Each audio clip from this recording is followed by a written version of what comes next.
Selamat pagi semuanya. Selamat datang pada video pembelajaran Pendidikan Pancasila dan Kewarganegaraan bersama saya, Ibu Lukinar Ambarita, SPD. Pada video kali ini, kita akan membahas mengenai keberadaan norma dalam kehidupan masyarakat. Ada yang tahu apa itu norma? Norma itu diibaratkan seperti rem.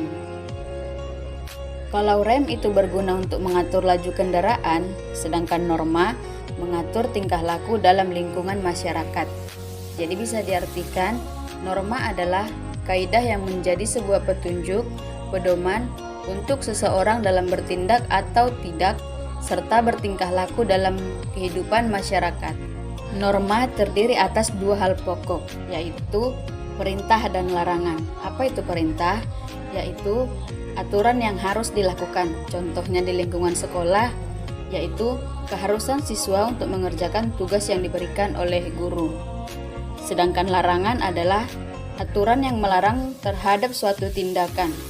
Contohnya, siswa dilarang mencontek, dilarang memakai perhiasan ke sekolah, dan tidak boleh membawa HP.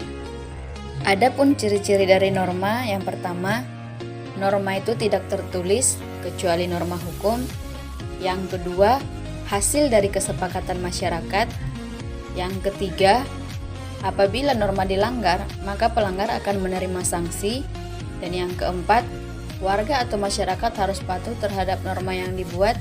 Dan yang kelima, norma sosial tidak bersifat statis sehingga dapat mengalami perubahan. Dalam kehidupan bermasyarakat, dibuatnya norma bertujuan sebagai berikut. Yang pertama, menciptakan kehidupan masyarakat agar aman dan tertib. Dan yang kedua, mencegah terjadinya benturan kepentingan di masyarakat. Dan yang ketiga, memberi petunjuk atau pedoman bagi setiap individu dalam menjalani kehidupan di lingkungan masyarakat. Dan yang keempat, sebagai dasar dalam menyelesaikan konflik di dalam masyarakat. Dan yang terakhir, memenuhi rasa keadilan dan kepastian hukum. Fungsi norma dalam kehidupan bermasyarakat. Yang pertama, sebagai sistem pengendalian sosial, artinya mengendalikan dan mengawasi tingkah laku anggota masyarakat. Yang kedua, sebagai pedoman dalam bertingkah laku, artinya aturan tingkah laku masyarakat dalam pergaulan sosial. Dan yang ketiga, sebagai alat untuk menjaga kerukunan anggota masyarakat, artinya norma mengatur agar perbedaan dalam masyarakat tidak menimbulkan kekacauan. Dan yang terakhir, sebagai alat untuk mewujudkan keadilan, artinya norma atau aturan, terutama norma hukum, dibuat untuk mewujudkan keadilan masyarakat. Jenis-jenis norma dalam kehidupan masyarakat. Yang pertama, norma agama. Apa itu norma agama? Norma agama adalah aturan yang berfungsi sebagai petunjuk, pedoman hidup dari Tuhan yang berisi perintah dan larangan. Sanksi jika melanggar norma agama adalah dosa. Sumber norma agama adalah kitab suci dari setiap agama yang dianut, seperti Al-Quran bagi umat beragama Islam, Alkitab bagi umat beragama Kristen maupun Katolik, Tripitaka bagi umat beragama Buddha, dan Weda bagi umat beragama Hindu. Pelanggaran norma akan menimbulkan dosa dan diancam hukuman dari Tuhan di akhirat nanti. Sedangkan yang mematuhi akan mendapat pahala. Contoh norma agama yaitu seperti anjuran jangan menyakiti sesama manusia, beribadahlah sesuai ajaran agama, sayangilah anak yatim dan fakir miskin, dan tanamkanlah cinta kasih kepada semua makhluk. Indonesia merupakan negara yang memberikan jaminan kepada rakyatnya untuk memeluk agama dan beribadah sesuai dengan keyakinannya masing-masing. Hal tersebut diatur dalam Undang-Undang Dasar Negara Republik Indonesia tahun 1945, pasal 29 ayat 2 dan sila pertama Pancasila. Jenis norma yang kedua yaitu norma kesusilaan. Apa itu norma kesusilaan? Norma kesusilaan adalah peraturan hidup yang berasal dari hati sanubari manusia. Contohnya, membantu orang lain yang membutuhkan, meminta maaf jika berbuat salah, tidak mengambil hak orang lain, dan jujur dalam perkataan maupun perbuatan. Adapun sanksi jika melanggar norma kesusilaan berupa penyesalan dan siksaan batin. Jenis norma yang ketiga yaitu norma kesopanan. Norma kesopanan adalah peraturan hidup yang timbul dari pergaulan masyarakat. Norma kesopanan bersifat relatif, artinya apa yang dianggap sebagai norma kesopanan berbeda-beda di berbagai tempat, lingkungan, dan waktunya. Pelanggaran norma kesopanan tidak tegas, tapi mampu diberikan oleh warga yang berupa cemoohan, celaan, hinaan, dan dikucilkan atau diasingkan dari pergaulan serta dipermalukan. Adapun contoh dari norma kesopanan, mengucapkan salam ketika masuk rumah, menghormati orang yang sedang berbicara dan tidak menyela, dan berjalan di depan guru dengan menundukkan kepala. Jenis norma yang terakhir yaitu norma hukum. Apa itu norma hukum? Norma hukum adalah peraturan hidup mengenai tingkah laku manusia dalam pergaulan masyarakat yang dibuat oleh badan-badan resmi negara serta bersifat mengikat dan memaksa. Norma hukum memiliki dua macam sifat sebagai berikut. Yang pertama bersifat perintah, yaitu memerintahkan orang berbuat sesuatu dan jika tidak melaksanakan maka ia melanggar norma hukum. Dan sifat yang kedua bersifat larangan, yaitu melarang orang berbuat sesuatu dan jika orang tersebut melakukan perbuatan yang dilarang maka ia melanggar norma hukum. Unsur-unsur norma hukum menurut Kansil. Yang pertama, aturan tentang perilaku manusia dalam pergaulan masyarakat. Yang kedua, dibuat oleh lembaga yang berwenang.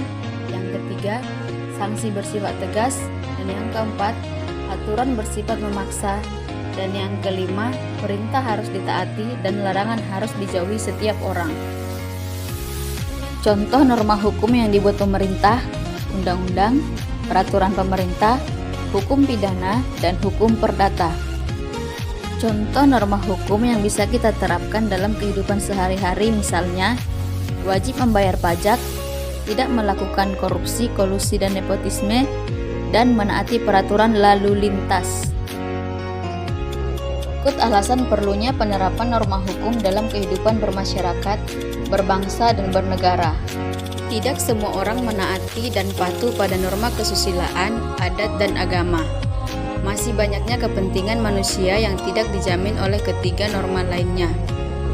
Masih adanya kepentingan-kepentingan yang bertentangan dengan ketiga norma tersebut yang memerlukan perlindungan.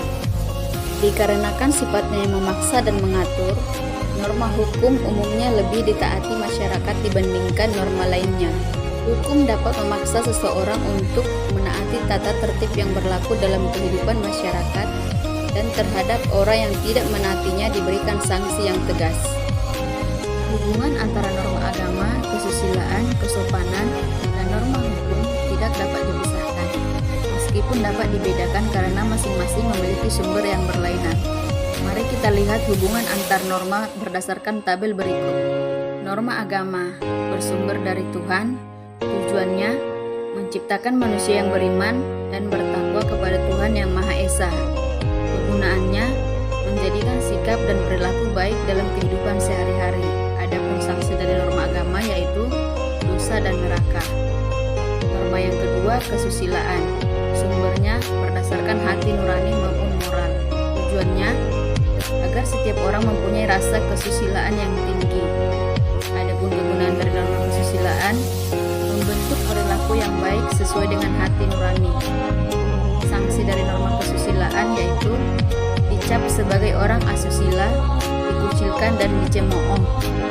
Yang ketiga, kesopanan bersumber dari adat setempat atau masyarakat tertentu. Tujuannya agar setiap orang menaati segala hal yang diharuskan adat. Adapun kegunaannya mengatur kehidupan atau hubungan antara manusia dalam hidup bermasyarakat. Sanksi dari norma kesopanan dikucilkan, diusir oleh masyarakat. Norma hukum bersumber dari peraturan yang dibuat oleh negara ataupun pemerintah. Adapun tujuannya memberikan kepastian hukum. Kegunaannya untuk melindungi kepentingan atau warga negara Indonesia. Adapun sanksinya yaitu penjara dan denda. Kesimpulan, Di mana bumi dipijak, di sana langit dijunjung, merupakan pepatah yang berasal dari Sumatera Barat. Pepatah tersebut menggambarkan dengan tepat kewajiban kita untuk menaati norma atau aturan hukum yang ada di dalam masyarakat. Dengan menaati norma atau aturan, kehidupan yang aman, tertib, tentram, dan damai seperti yang selalu kita dambakan akan tercipta. Sekian pembelajaran kita untuk hari ini. Sampai bertemu di pembelajaran berikutnya.